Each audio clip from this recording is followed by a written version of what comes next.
Hoy vamos a disfrutar con una de las mejores adaptaciones al cine que se ha hecho de una obra de Shakespeare, la famosa Enrique V de Kenneth Branagh del año 89. Esto nos va a permitir, por primera vez en este programa, reflexionar sobre el tema del teatro y el cine, la relación entre ambos medios y sobre todo profundizar en Shakespeare, que ha sido considerado por muchos incluso el mejor guionista de la historia del cine, Shakespeare y el cine, lo cual nos llevará a pensar sobre si realmente Shakespeare, como algunos piensan, fue un director de cine en potencia. La verdad es que la relación entre Shakespeare y el cine empezó muy prontito. El año 98 es la primera película, muda por supuesto, que se titula La muerte del rey Juan, basada en la célebre obra del rey Juan, que por cierto nunca más ha sido llevada al cine, a la gran pantalla, por ningún director. Pero lógicamente durante el cine mudo Shakespeare daba poco, porque lo grande de Shakespeare es la palabra y por lo tanto sus textos, sus maravillosos diálogos, esos monólogos increíbles no tenían cabida en el cine mudo, con lo cual, salvo algunas películas, un tanto hay un Hamlet, bueno, etcétera, hay un Hamlet incluso hecho por una mujer, interpretado por una mujer. Bueno, pues pese a esas películas, realmente Shakespeare empieza a ser considerado por el cine como un gran medio para hacer películas a partir del año 35, cuando se hace la gran superproducción de ese gran director de teatro alemán que es Max Reinhardt y como codirector de la película William Deatherley, un director norteamericano típico de las grandes productoras, que hacen El sueño de una noche de verano, con un James Cagney que en ese momento era famoso por sus películas de cine negro, de hacer de gángster, y que tiene un cierto ambiente onírico. Claro que el blanco y negro no da todo de sí para hacer ese ambiente onírico de Shakespeare, de ese sueño de una noche de verano, y que tiene algunas interpretaciones curiosísimas como la del duende que hace Mickey Rooney, con 13 años, el actor que luego se dedicó mucho al cine musical, fue pareja de Judy Garland y que murió este año. Bueno, pues esa fue el gran arranque del cine shakespeariano y junto a ella el año siguiente, el año 36, Irving Thalberg, el gran productor de la Metro, quiso hacerle un homenaje a su mujer, a la famosísima actriz Norma Shearer, y dedicarle un Romeo y Julieta. La pena es que Norma Shearer tenía ya 38 años, o 36, creo recordar en este momento, y 43 su pareja, ¿no?, que fue Leslie Howard. Y por lo tanto era un Romeo y Julieta un tanto desfasado, salido un poco de la idea original de Shakespeare, que era que los amantes tenían 17 y 14 años respectivamente. Con lo cual la película tuvo un cierto éxito, sirvió para que Norma Shearer fuera conocida mucho más de lo que lo era entonces, además con la anécdota trágica de que su esposo Irving Thalberg murió el día de la inauguración de la película, el día del estreno, con lo cual se convirtió en una cierta película mítica, aunque no es muy buena para lo que es realmente el cine shakespeariano de verdad. Había que esperar al gran Laurence Olivier. Laurence Olivier es el gran actor de la escena londinense, de la escena shakespeariana sobre todo, había triunfado con muchísimos montajes teatrales y durante la guerra, bueno, él empezó a hacer películas también, era el esposo de Vivien Leigh, ambos fueron a Estados Unidos. Vivien Leigh hizo Lo que el viento se llevó el año 39 y el propio Laurence Olivier Rebecca con Hitchcock. Pero cuando estalla la guerra, él se alista en la Fuerza Aérea, en la RAF, y era muy mal piloto, con lo cual Winston Churchill le llama personalmente y le dice: mira, tú nos vas a servir de otra manera mucho mejor a Inglaterra, que es haciendo una película patriótica. Y como él lo que sabía era de Shakespeare, se le ocurre hacer el Enrique V, que es una de las obras de los dramas históricos más patrióticamente ingleses de William Shakespeare, y eso es lo que llevó a la pantalla. Esa fabulosa película, la primera de Laurence Olivier, fue la que empezó a consagrar el cine shakespeariano de verdad, el cine inspirado en Shakespeare. Además tiene la gran idea, buenísima, de empezar la película en The Globe, en el mismo teatro en el que Shakespeare hacía sus obras. De tal manera que realmente no nos sitúa en la Edad Media con Enrique V, sino que nos sitúa en un teatro isabelino en el momento de la representación. Y la película comienza siendo representada como representaban los ingleses de la época isabelina las obras de teatro en el propio teatro. De tal manera que no puede ser más shakespeariana el inicio de esa película. Luego ya sale al campo y a la batalla de Agincourt y todo esto ya es incluso ellos cambian de vestimenta porque están vestidos como iban propiamente los de la época isabelina y luego cambian ya a la Edad Media. Es una gran película que es el referente fundamental para la película que vamos a comentar hoy, la de Enrique V de Kenneth Branagh. Se lanzó años más tarde a hacer un magnífico, maravilloso Hamlet, esta vez en blanco y negro, el otro fue en color, y consiguió la única vez que una película sobre Shakespeare, perdón, sobre una obra de Shakespeare ha ganado el Oscar, que fue Hamlet. También estaba muy mayor para el papel, pero la película está muy bien hecha, su interpretación es impresionante y ganó el Oscar el año 48. La única vez, ya digo, que ha ganado una obra de teatro de Shakespeare llevada al cine el Oscar.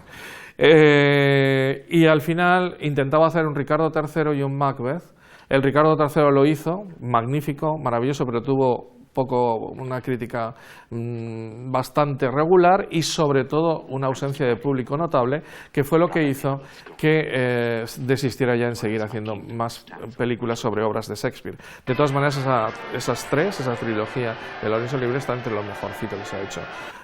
Ricardo III también la hizo en color, en un color bastante bueno, por cierto, con un vestuario muy interesante.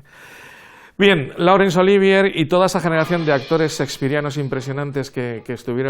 nacieron en los años 2, 3, 4, 5 del siglo, pues crearon toda una manera de pensar Shakespeare. Ahí está Ralph Richardson, que llegaron a ser pues como un grupo de gente que interpretó de una manera especial el teatro shakespeariano, y eso dejó huella. ¿Quién recoge el testigo de este gran Laurence Olivier? Pues curiosamente no un británico, sino un norteamericano, Orson Welles. Orson Welles creía, de él es la famosa frase de que si William Shakespeare hubiese nacido en el siglo XX habría sido director de cine. Orson Welles coge ese ambiente shakespeariano y lo lleva a un mundo muy suyo de contrastes de luz, lumínicos, de ensayo de nuevos planos, y ahí tenemos el impresionante Macbeth, hecho con 4 duros, con muy pocos dólares, con unos decorados mínimos, no le dejaron más, y sin embargo con un resultado francamente interesante. En cambio, el Otelo, que hizo a continuación, bueno, unos años después, le duró 4 años el rodaje, intentó hacerlo tan bien que se fue a rodar exteriores a Malta, a Venecia, y al final en la obra queda francamente interesante, pero un tanto deslavazada para lo que realmente él pretendía hacer. Y al final, esta sí que es para mí la mejor obra de Shakespeare llevada al cine por Orson Welles, Campanadas a medianoche. En realidad, Campanadas a medianoche no es una obra literal de Shakespeare, sino es coger 4 obras y, sobre todo, Ricardo II, la primera parte de Enrique IV y la segunda parte de Enrique IV, y hacer con ellas una película en torno a Falstaff, el personaje que interpreta el propio Orson Welles y que le encantaba a ese personaje, un personaje orondo, grueso, con una voz como la suya, tiene una voz de radio espectacular, y que de alguna manera centra toda la película, que está rodada enteramente en España. Junto a él, otro de los grandes actores de esta primera generación de actores maravillosos de Shakespeareano, John Gielgud, haciendo Enrique IV, o Jeanne Moreau, la célebre actriz francesa, que hace de una de las señoras que están en el lupanar, el prostíbulo, por el cual se accede a Falstaff. Bueno, pues todo ese bagaje de Orson Welles no tiene otra herencia más que en Europa, porque en ese momento un director europeo italiano llamado Franco Zeffirelli se recoge el testigo y se convierte en el tercer gran director del cine shakespeariano. Zeffirelli es, como viene de la ópera, de la dirección artística de la ópera, es un amante del vestuario, de la dirección artística, y crea unos escenarios alucinantes y unos vestuarios impresionantes, y de él es la mejor Romeo y Julieta que conocemos. Por cierto, la película más taquillera que se ha hecho nunca sobre una obra de Shakespeare. La famosa Julieta, Olivia Hussey, que por cierto nació en Argentina, la gente no sabe que era argentina, de Buenos Aires, aunque ha pasado por ser una actriz inglesa, ya que su madre era inglesa y vivió en Inglaterra a partir de los 12 años, pero Olivia Hussey, en ese papel de Julieta, así como ahora también el de María en Jesús de Nazaret del propio Zeffirelli, se convirtió en un icono, en un verdadero icono de los años 60. A partir de ese momento Zeffirelli se dedica a otras cosas, pero al final hace también otras 2 películas relativas a Shakespeare. Un Hamlet, que si prescindimos de la sorpresa de que Mel Gibson sea el que haga el papel principal, está muy bien llevado y muy bien hecho, y una curiosísima obra que es La fierecilla domada con Liz Taylor y Richard Burton. Digo curiosísima porque lo último que te imaginabas es una actriz como Elizabeth Taylor en un papel shakespeariano. La película también con un gran escenario, un gran vestuario, es bastante buena, pero no llega al nivel de ese Romeo y Julieta perfecto, casi el Romeo y Julieta definitivo. Es difícil hacer algo más mejor que eso. Ha habido directores como Mankiewicz que nos han proporcionado un Julio César espectacular, con Marlon Brando haciendo el famoso papel de Marco Antonio, y ha habido otros como Roman Polanski que ha hecho un Macbeth, pero en general los tres grandes que se han dedicado a esto han sido estos tres que he citado, y otro grande que es Akira Kurosawa, que interpreta de alguna manera Shakespeare en Japón con Trono de Sangre, que es Macbeth, y Ran, que en el fondo es una interpretación, en vez de tres chicas, tres hijas, tres hijos, del Rey Lear. Con lo cual, como vemos, muchos directores muy buenos se han dedicado a profundizar en el mundo de Shakespeare. Había un cierto vacío en lo que es una persona que venga del teatro shakespeariano, que tenga esa tradición y que haga un cine muy pegado a la tradición británica, pero al mismo tiempo innovador, y ese fue Kenneth Branagh, y empezó con esta película. Kenneth Branagh fue saludado como el nuevo Laurence Olivier porque realmente tiene una historia muy similar. Fue estudiante de universidad, él nació en Belfast, es de una familia irlandesa protestante, y por el ambiente que había en Belfast, la cantidad de problemas que había en esos momentos, él nació en el año 60, lo que hizo fue la familia trasladarse a Inglaterra, y ya desde pequeño él imitaba el acento inglés. En casa hablaba con el acento irlandés y en el colegio con el acento inglés, de tal manera que fue descubriendo que era un gran actor. Y su gran consagración, su gran momento para dedicarse a la actuación fue cuando tenía 15 años y vio a Derek Jacobi, que por cierto hace un papel en esta película, representando Hamlet. Se quedó pasmado y dijo: esto es lo que yo quiero hacer, y empezó a ser un actor joven muy conocido. De hecho, con 23 años ya es saludado como el nuevo Laurence Olivier en el teatro londinense con la obra precisamente que llevará al cine, con Enrique V.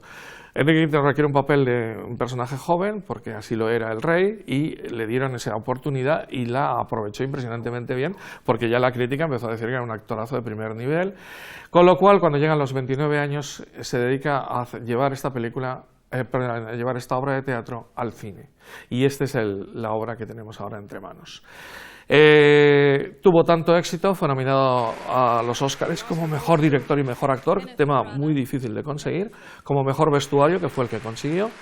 y Estados Unidos se cayó rendido ante este jovenazo que venía desde Inglaterra a enseñarles el nuevo Shakespeare, y le dieron todas posibilidades. La Paramount le financió su siguiente película, Morir todavía, que es una especie de interpretación del cine negro de los años 40, y a partir de ese momento no tuvo tanto éxito, y a partir de ese momento él se convierte en un director muy interesante que llevará todavía otras películas al cine, otras obras de teatro de Shakespeare al cine, como por ejemplo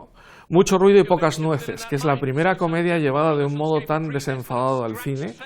Es muy difícil llevar las comedias de Shakespeare. Yo, de hecho, cuando vi esa película por primera vez me quedé atónito de los diálogos tan buenos que es, y tuve que irme a la obra de Shakespeare para ver si realmente estaban en Shakespeare, y lo están. Pero como estamos acostumbrados a leer a Shakespeare como un dramaturgo trágico o dramático, cuando llega la comedia es impresionante la facilidad que tiene de crear situaciones graciosas, y si sabes comprender eso y llevarlo, como hizo Kenneth Branagh, a un ambiente tan magnífico, la impresión que da la película es que se lo pasaron súper bien. Rodaron en la Toscana, él cambió el vestuario, ahí también empieza toda una tradición que llevará después en su Hamlet, y luego lo han seguido muchos otros, hasta hacer un Ricardo III nazi, por ejemplo, con Jack McCallan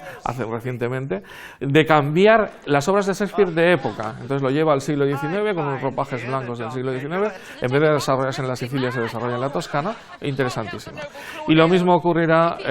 con otras que hace después. Por ejemplo, el Hamlet se propuso, y es la primera obra de Shakespeare completa, enterita en cine, porque las obras de Shakespeare, si las llevas enteras, si no las recortas, duran 4 horas, que es lo que dura el Hamlet de el propio Kenneth Branagh. Y luego ya llevó otras comedias como Gustéis, o Trabajos de amor perdidos, que son muy poco llevadas al cine habitualmente. 5 películas, por lo tanto, tiene Kenneth Branagh sobre Shakespeare, basadas en obras de Shakespeare. Bueno, pues vamos entonces a la que nos ocupa hoy, el Enrique V, que es impresionante, porque de alguna manera establece esa conexión con la vieja filmografía shakespeariana e inicia todo una nueva reflexión sobre Shakespeare. Escogió para ella un director de fotografía, que es Kenneth Macmillan, que llevaba muchísimos años, era muy bueno y un gran director de fotografía a lo largo de una carrera muy distendida, pero sobre todo la película necesita magníficos actores para la dicción y un magnífico vestuario. Ese vestuario se lo dio a Phyllis Dalton, es una dama del cine británico desde Lawrence de Arabia, ha hecho prácticamente todos los vestuarios de las grandes películas épicas, ganó el Oscar por Doctor Zhivago, luego fue nominada por Oliver y ganó también el Oscar por esta película. Un vestuario porque precisamente la innovación de Kenneth Branagh es hacerlo muy realista. El vestuario se convierte casi en un vestuario embarrado, porque toda la película llueve, los ejércitos de Enrique V están todo el día embarrados, también los enemigos franceses, y que contrasta mucho con algunos tonos pastel, por ejemplo cuando sale su mujer, Emma Thompson, haciendo de Catalina, la hija del rey de Francia, que aparece con su dama de honor en unos tonos pastel blancos muy bonitos. Tremendamente interesante esta combinación de Phyllis Dalton. Y añadió también una música maravillosa, que es por lo que es recordada la película muchas veces, de Patrick Doyle. Patrick Doyle es un grandísimo compositor de bandas sonoras, pero aquí quizá haya llegado a su cumbre. Él le dio el homenaje de que aparece en la película, citaré después dónde, en el momento en que empieza a cantar después de la batalla. Y Patrick Doyle hizo algunas de las melodías más interesantes que ha hecho el cine británico reciente. Bueno, los actores. Necesitaba unos actorazos de primer nivel. Para eso contó con estos actores de la segunda generación, estos que nacieron en los años 30. No está aquí Anthony Hopkins, pero sí está Judi Dench, sí está Derek Jacobi, sí está Jan Holm. Derek Jacobi le da el papel del narrador, un narrador que es fundamental en esta obra de Shakespeare para situarnos en la acción, para explicarnos algunas cosas que suceden en off, etcétera, etcétera, y que desde el primer momento nos cautiva con esa entrada de encender la cerilla y empezar el célebre monólogo inicial de Enrique V. El que le sigue, que es Jan Holm, que es casi de la misma edad, es conocido mucho actualmente en el cine británico, en el cine universal, y sobre todo por la gente que ve películas norteamericanas, por ser el vivo Olson que hizo en la versión de Jackson de El Señor de los Anillos, y también por la película Alien. No sé si la recordarán, pero era el robot Ash, ese que al final estaba lleno de leche blanca y no era humano. Pero sin embargo ha sido un actor shakespeariano de primer orden y prácticamente todas sus películas han tenido que ver con una actuación impresionante. Jan Holm hace aquí del capitán Fuelen, que es un personaje muy interesante durante toda la película. Por cierto, la obra de Shakespeare tiene un capitán galés, un capitán inglés y un capitán escocés y un capitán irlandés, para que se vea también la relación ya en la época de Shakespeare de estas tres regiones o países dentro del Estado británico. Junto a estos grandes, pues Judi Dench también, grandiosa, haciendo un papel mínimo, el de esposa de Pistol. Judi Dench es muy conocida por todo el mundo por sus Óscares por interpretar a Isabel de Inglaterra en Shakespeare in Love, y luego fue nominada por la Reina Victoria también, y también por hacer de M en las películas de 007, pero es una actriz de carácter impresionante en el mundo británico también. Junto a ellos, de la misma generación, es Brian Blessed, que es este fornido espectacular, que también está en Mucho ruido y pocas nueces, un hombre tremendamente fuerte y fortachón, que aquí hace del tío del rey, que está siempre al lado del rey.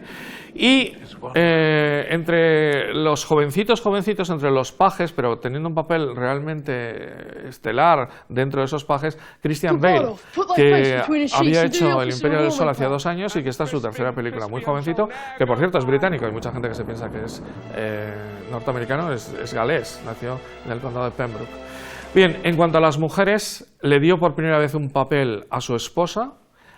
que luego se la cerebrima Emma Thompson, pero que es el primer papel de su vida. Y no solamente eso, sino que era desconocida hasta ese momento, solamente era conocida porque era hija de Phyllis Dallot, una célebre actriz que, por cierto, cuando hizo la película por la que ganó el Oscar, Regreso a Hogwarts, le llamó a Anthony Hopkins, porque era amiga suya, para decirle, oye, no te la comas en el escenario. O sea que ni su madre creía mucho en Emma Thompson, que luego ha sido, bueno, la gran Emma Thompson que conocemos, que ganó hasta un Oscar por el mejor guión de Sentido y Sensibilidad, que ha sido nominada por El nombre del padre, por Lo que queda del día, etcétera, etcétera. Ahora mismo, la nueva generación de actores británicos es conocida por ella y por su marido, por Kenneth Branagh. Bien, su marido hasta el año 95, no lo dejaron.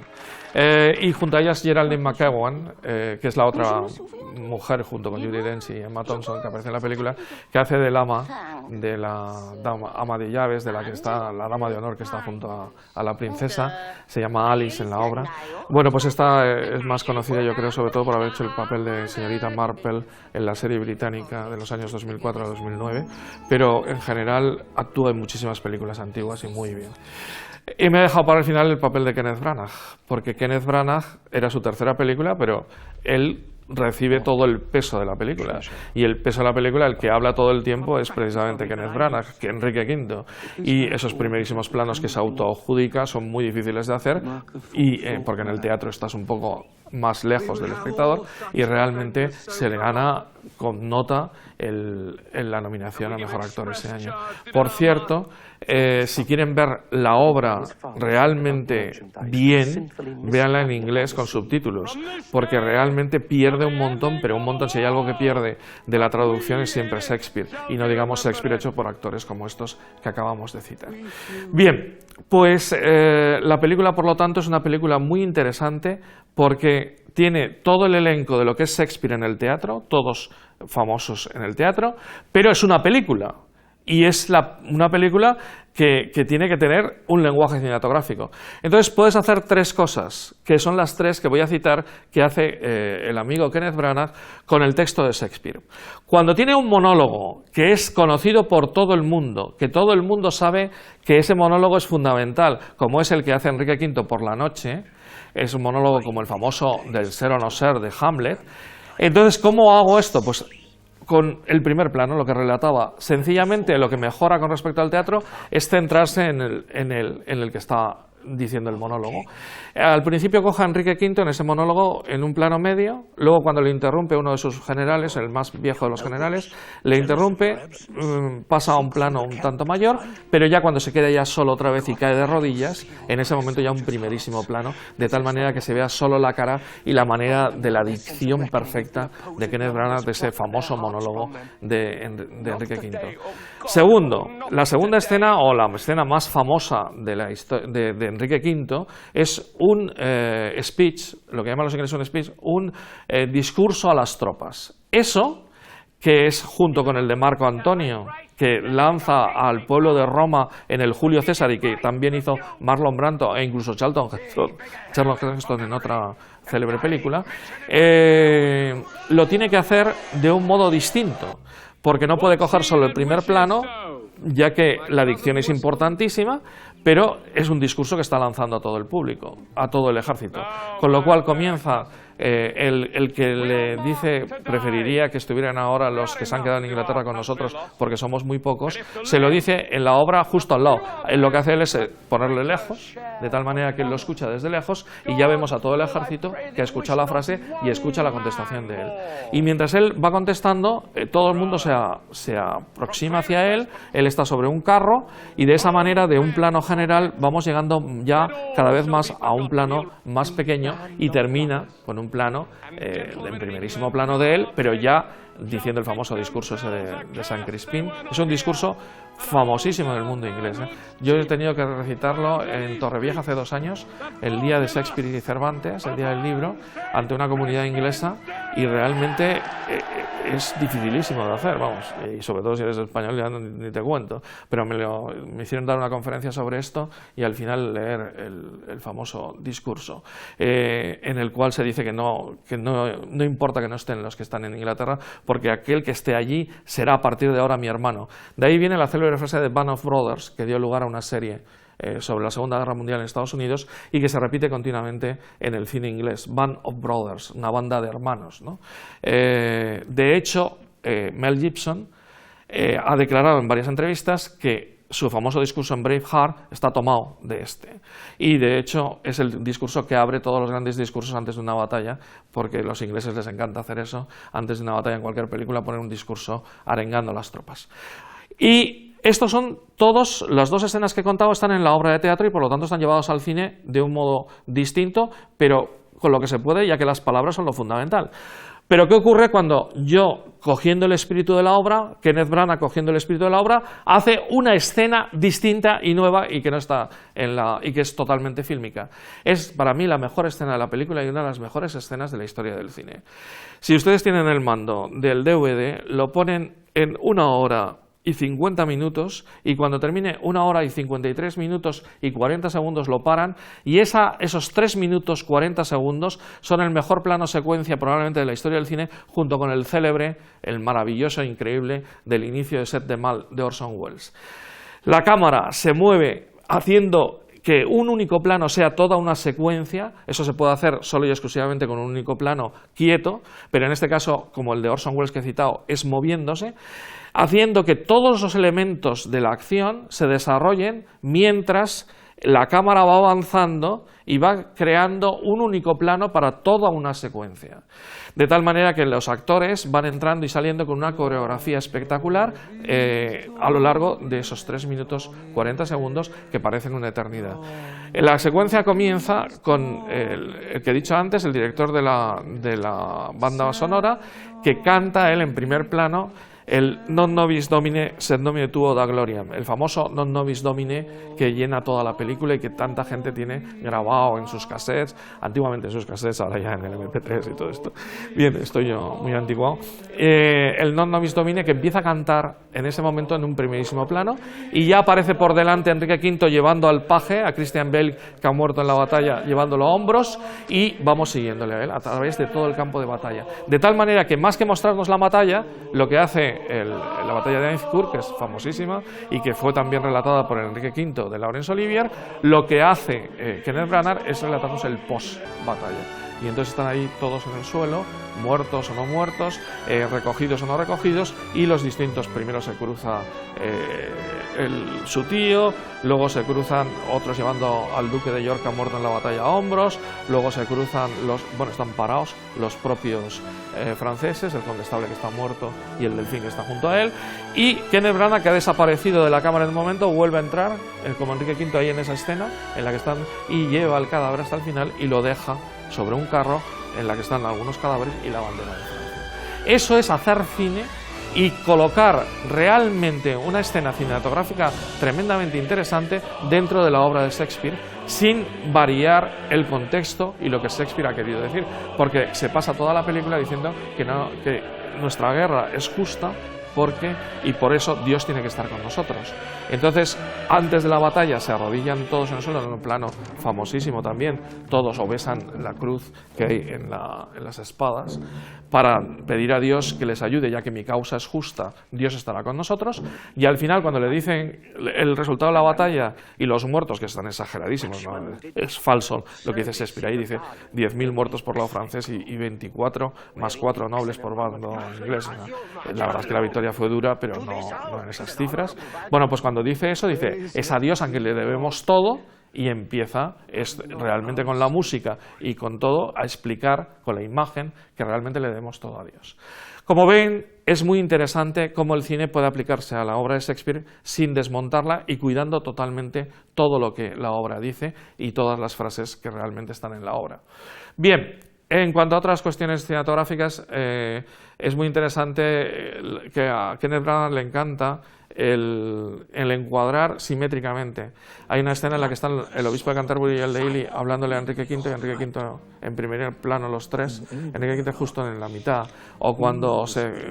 hace el Tratado de Troyes y está el rey de Francia, el rey de Inglaterra y todos sus hombres, y en medio el duque de Borgoña, todos sus hombres perfectamente cuadrados, la cámara va avanzando y perfectamente cuadrado, o cuando le coge la mano a la princesa Catalina, su mujer en aquel entonces, Emma Thompson, el rey detrás también, todo perfectamente simétrico y cuadrado. Pero la otra cosa que me encanta de la película es el papel del narrador. Shakespeare puso un personaje que le llama Coro, recordando al viejo coro del teatro griego que te situaba en la acción, pero que es un único personaje que salía antes de la obra, explicaba un poco y luego salía otras veces durante la obra. ¿Cómo lo incluye? Que es el papel de Derek Jacobi, que por cierto es el que más texto tiene después de Enrique V en la propia obra de Shakespeare. ¿Cómo lo incluye él? Pues vestido con la actualidad, vestido con un hombre actual, con un abrigo, una bufanda, abriendo como si fuera la tramoya del teatro al principio, y en el momento en que empieza la acción abre con fuerza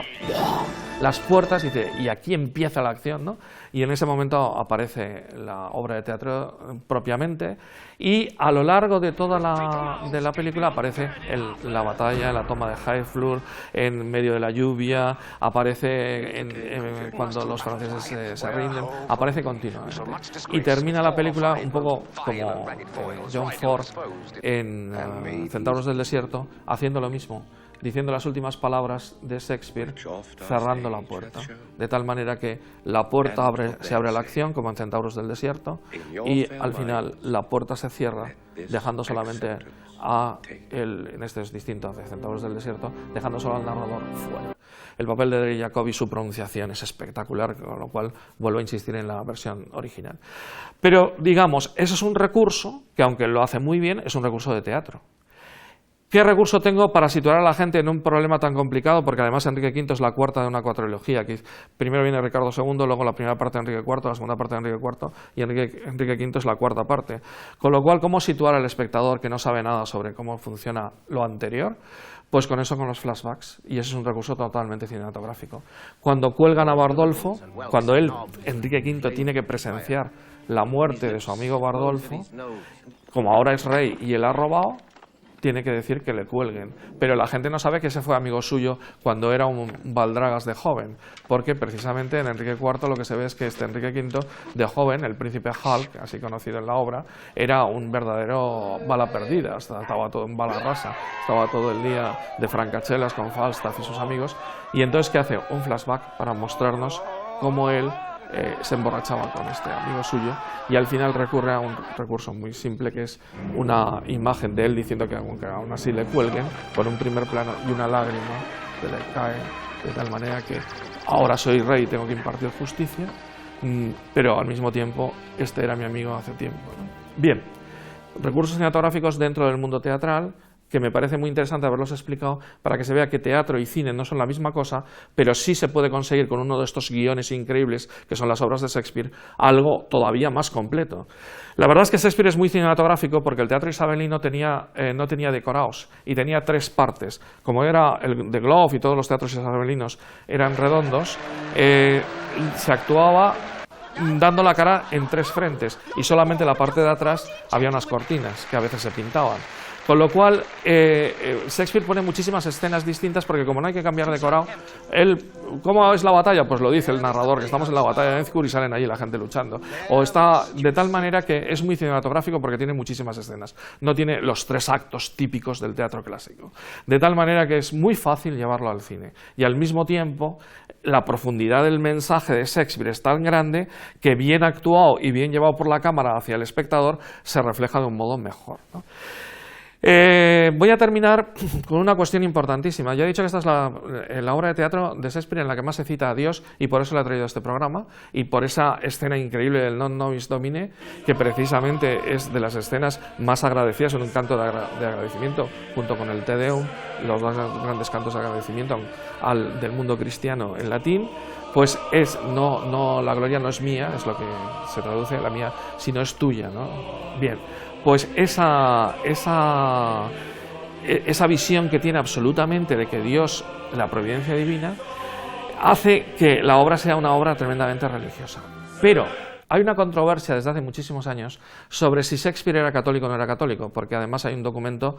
que cita a su padre en Stratford-upon-Avon, donde nació como miembro de la antigua religión, con lo cual probablemente se refiere a que su padre era católico.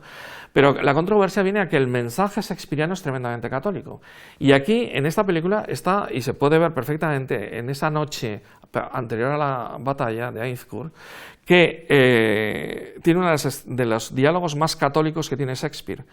Hay un diálogo entre tres personajes y el rey que está camuflado porque se pasea por el campamento por la noche para ver qué opina la gente, tapado con una toga, con una capucha, y entonces se sienta con ellos y hablan sobre la responsabilidad de los actos, hablan sobre el pecado, a quién le compete, y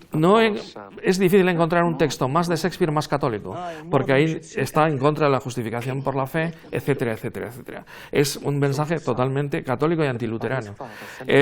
Con lo cual, esa controversia célebre sobre si Shakespeare era católico o no, desde luego sus obras son tremendamente católicas, hay cantidad de libros hablando sobre esto y es un tema muy interesante. Por cierto, no he citado antes que Derek Jacobi es licenciado por Cambridge y es un auténtico académico. Es uno de los grandes autores en la controversia sobre si Shakespeare es el verdadero autor de sus obras o hay que atribuírsela a otras personas, porque ya saben que es otra de las controversias. Bueno, pues él es uno de los grandes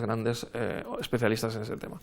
Cerrando pues, Shakespeare, del cual se han hecho 200 películas sobre la obra de Shakespeare y 400 sobre adaptaciones diversas. Por ejemplo, West Side Story es una adaptación de alguna manera de Romeo y Julieta, o hay películas en las cuales se tocan temas shakespearianos. Por ejemplo, Kenneth Branagh tiene otra interesantísima que se llama Lo más crudo del crudo invierno, que es cómo se representa una obra de Hamlet en un pueblo, una compañía tremendamente, también en blanco y negro, muy interesante, en una compañía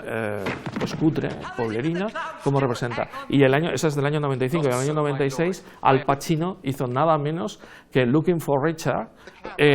haciendo lo mismo, un poco distinto. La verdad es que las dos obras son bastante distintas, pero mientras el rodaje o mientras la elaboración de un Ricardo III, él habla, opina, comenta con otros sobre la obra en sí misma. Por cierto, Al Pacino tiene también un Mercader de Venecia impresionante, muy reciente. Bien, pues como se ve, Shakespeare ha sido una de las grandes inspiraciones para el mundo del cine, y quizá el mejor ejemplo, el gran bardo de Stratford-upon-Avon, es el mayor ejemplo de la simbiosis entre cine y teatro, porque cogiendo sus textos y sabiéndolo aplicar al cine, sabiendo aplicar el lenguaje cinematográfico y respetando su letra, sus magníficas ideas, quedan unas obras de una categoría y de una verdadera belleza, como las que podemos ver Enrique V y otros muchos, que de alguna manera